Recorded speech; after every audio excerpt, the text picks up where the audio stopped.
Hey everyone, my name is Stephanie with Tortured Baking, and you are going to want to save this 80% hydration sourdough recipe for your next bake. Let's make it. The recipe we're using today makes 2 loaves, so if you only want to make 1 loaf, you can just cut this in half. We're going to start off with 1,000 grams of water, followed by 200 grams of active starter.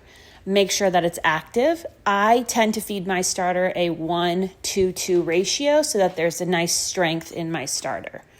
Once you've incorporated your starter into the water, go ahead and grab 1,000 grams of bread flour. A higher protein flour will also help the structure of your bread. You're going to let it rest for an hour. At that point, you're going to add the 20 grams of salt and massage nicely into your dough. The first folds here are going to be stretch and folds. I really want to build that gluten structure, so I do anywhere from 8 to 12 stretch and folds. It's going to help incorporate the salt, and it's going to help the dough start to make more of a ball shape in the bowl itself. Once you've completed 8 to 12 stretch and folds, we're going to cover and rest for a half an hour. Now we're going to work on our coil and folds. This will be a little bit more gentle on the dough and help preserve those nice gas bubbles that you're building as the dough rests on the counter. I do anywhere from 4 to 8 each time, depending on what the dough will allow. If it starts to get too stiff, I just stop, cover, rest for another half an hour, coil and folds again. You'll start to see that the dough is getting a little bit more airy. You'll start to see more bubbles forming in the dough, and it's becoming more smooth over time as well.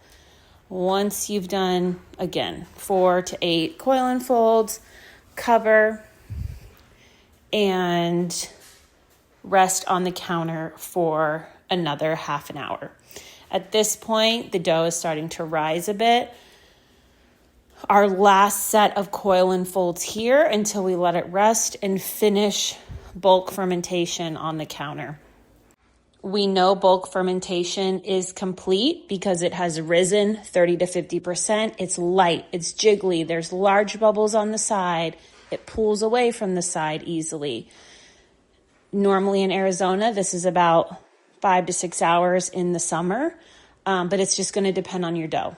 Once it's complete, you're going to dump out on a floured or watered surface with a spray bottle so it doesn't stick. This tends to be a stickier dough.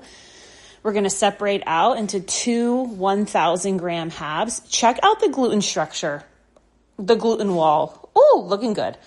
We want to preserve the bubbles, okay? So we're just going to gently fold each side in towards the middle. Gently, you see those bubbles, and then roll up into a log.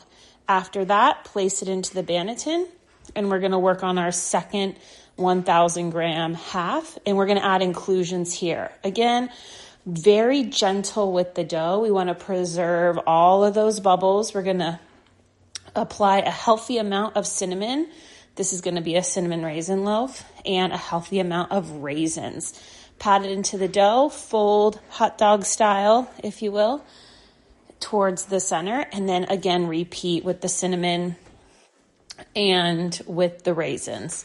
Again, being as gentle as possible, and with the raisins as well, I always try to keep as many in there as possible, and then we're going to roll up nice and gently towards ourselves, keeping some nice tension as you roll, tucking the sides under, and then we're going to place it into the floured banneton as well. Rest on the counter anywhere from 15 to 30 minutes. At this point, we're going to do our final stitching. I love this part. I think it adds a lot of tension and a lot of structure to the dough itself, especially when it's a higher hydration dough. See how the bubbles are remaining nice and preserved throughout. Love that. Cover. Moving to the next one. Same thing when we have inclusions. I do the same exact stitching style, crossing over the center and then taking the two ends and bringing them towards the middle. At this point, we're going to cover and put into the fridge for an overnight cold proof. Once our cold proof is complete, we're going to place our roasting pan or our Dutch ovens into the oven and preheat to 450 degrees. While the ovens are preheating, we are going to score our loaves. Decorative scoring, if you prefer, and always one deeper score down the middle or down the side for expansion. I also tend to go back down the expansion score with my blade at a 45-degree angle under one of the lips to help with the ear, as you can see there, and just add a little bit more pizzazz to the expansion or to that rise or to the ear, if you will. I always spray with water to help with those nice blisters and the coloring of the loaf.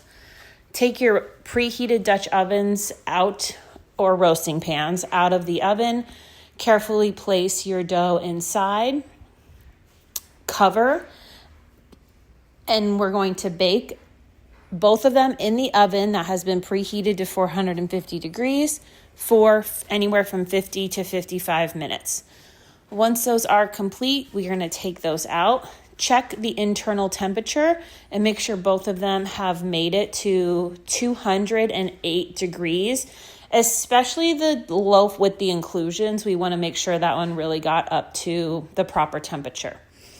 At this point, we're going to place them on some type of cooling rack to allow them to cool and wait at least an hour before we cut into it.